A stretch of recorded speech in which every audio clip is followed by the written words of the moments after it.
Is it hot in here or is it just the culture that I'm in? Hello, I'm Stephanie Thoma. Welcome to my channel. We talk about things personal development, professional growth.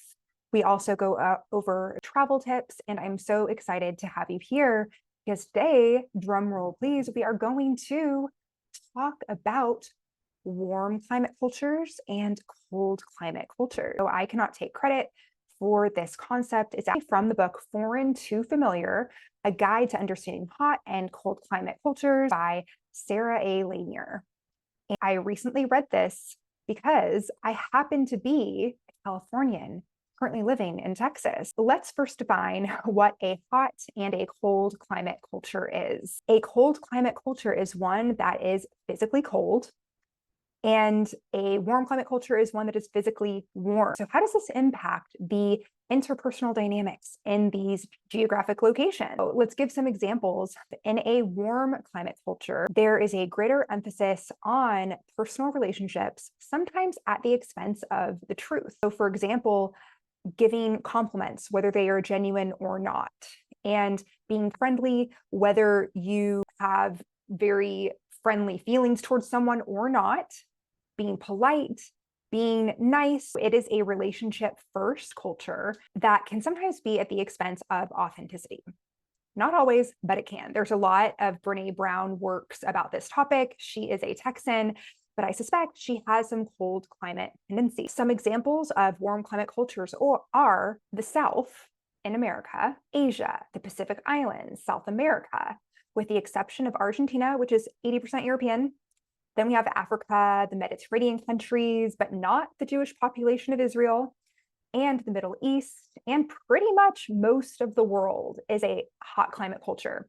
On the other end, we have the cold climate cultures. Cold climate cultures tend to prioritize facts, relationships. An example of that would be say that it's physically cold outside and you need to get safely to a warm place. There's not going to be a lot of chit chat or a lot of small talk. You're going to be focusing more on the information that you need and getting from point A to point B in that cold climate culture. These cultures can be described as terse, where maybe relationships are thought to be last, where if someone asks, hey, what do you think of my haircut? Instead of gushing about how great it is if you don't like it, you might succinctly say, oh, I don't really like it. There are so many nuances where if someone is using this excuse to be mean or blunt, where they're exposing their biases in an unfiltered way, that's not the core of cold climate culture. Just like the core of hot climate culture is not to be lying to have everyone feel good, right? I think it's important to have a balance of both of these cultures, but just know when you are entering these cultures, there could be dynamics that you are familiar with or unfamiliar with.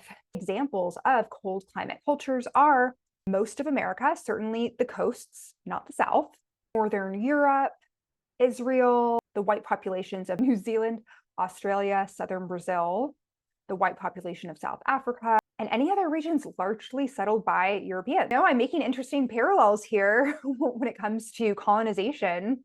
This is not something that I read about in the book, but I was recently at the Native American Museum in Washington, D.C. It is a part of the Smithsonian Network. And when we think about Native Americans that settled and had their collectivistic tendencies, maybe more warm climate culture style, being colonized, and more about owning land and more about signing paperwork and all of those things, I can kind of see how this originated, really, from an American standpoint. I know that's going to ruffle some feathers, but I just wanted to share that parallel that I just made in real time. But before you move somewhere, really check in with yourself about your ideal communication style. And this can actually be so amazing to learn, because what if you grew up in a culture and you felt like it wasn't quite right? Maybe you grew up in a culture that was a warm climate culture and you're like, can people please just get to the point? This is exhausting. Or maybe you grew up in a cold climate culture and your feelings were constantly hurt and you're like, can people just be nice? I just want more of this.